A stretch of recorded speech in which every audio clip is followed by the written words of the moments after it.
The three-day Georgia Peanut Tour gave participants a good overview of the 2009 crop, research, and the state's diverse peanut industry infrastructure. Monitor's Rick Treptow reports the Georgia industry's commitment to grow and process a good, safe product was also stressed this year. These lush-looking peanuts were part of the variety trials during this year's peanut tour, visited in Coffee County at the small family farm of Mike Nugent. It was so wet back when planting season began, and we couldn't get in the field. We finally got it in the field around the 10th of June or so, and so they're approximately 100 days old. So we're a ways away from harvesting yet. Not much insect pressure, but seeing a little bit of tomato spot wilt virus in some varieties.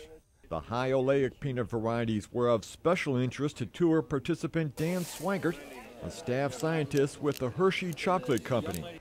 High oleic acid peanut is of great interest to us. We have a number of brands that are dependent on the high oleic acid type peanut. We use that in a number of our products that extends the shelf life and just allows us to give the consumer a better quality product, which overall benefits the peanut industry.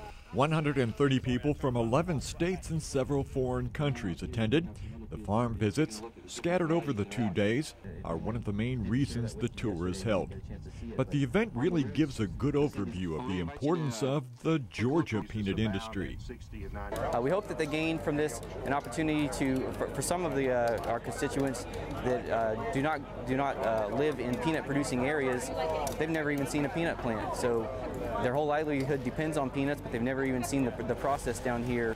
And the tour learned the peanut industry generates $2 billion a year for the state. 45% of the United States' total peanut production is grown in about 70 counties. They are grown on 14,000 farms with about 4,500 active peanut growers.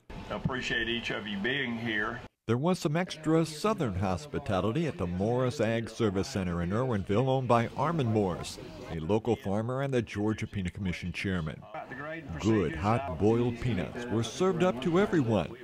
Also, peanut butter and banana sandwiches help feed the morning hunger pains. The company is a buying point where growers bring their peanuts for drying and grading straight from the fields. The peanut harvest is already underway. At the Irwin County farm of Floyd and Fran Tucker, a demonstration of digging the peanuts and then combining them was held to show the process. It's the first time growers can really get a good idea of how the crop looks. The Tuckers did a good job? Yes, sir. Some of the best. And we usually recommend 110 days to get started, just to get an idea where the field's at. Some of our dry land fields, it depends on when they were planted. Some of the earlier planted fields have actually were a little bit longer because of the rainfall. Government figures say to expect a big yield average of about 3,400 pounds per acre. I think that because of some of the issues we've been dealing with here lately, the heavy white mold pressure, some of the pigweed pressure and the weeds problems we've had, some of the insect problems, and especially the dry weather here lately, I think that the yield projection is a little high. One of the many international visitors was Wayne Green of Queensland, Australia.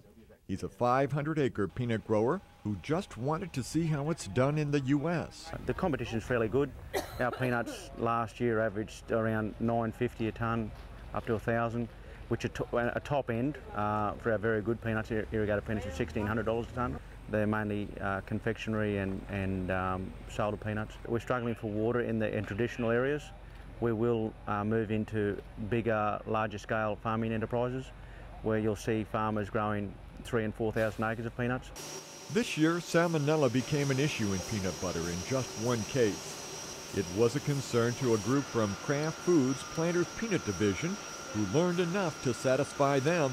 You can see there's definitely a lot of commitment from the farmers to make sure they're pushing out a good crop and hopefully disease and free of anything else. So which is there's really a lot of commitment to give us a good product. You can see that out here. Well, I know that the farmers, all the farmers I know, are doing their best to put a good product on the market. after it leaves our hands, you know, that's out of our hands. And I think all of the shellers and the manufacturers of peanut butter and peanut butter products are doing as good a job as they know how. A lot of good food was served at many meal functions. The tour was coordinated by the Georgia Peanut Commission along with the University of Georgia Peanut Team and the National Peanut Buying Points Association. I'm Rick Treptow for the Georgia Farm Monitor.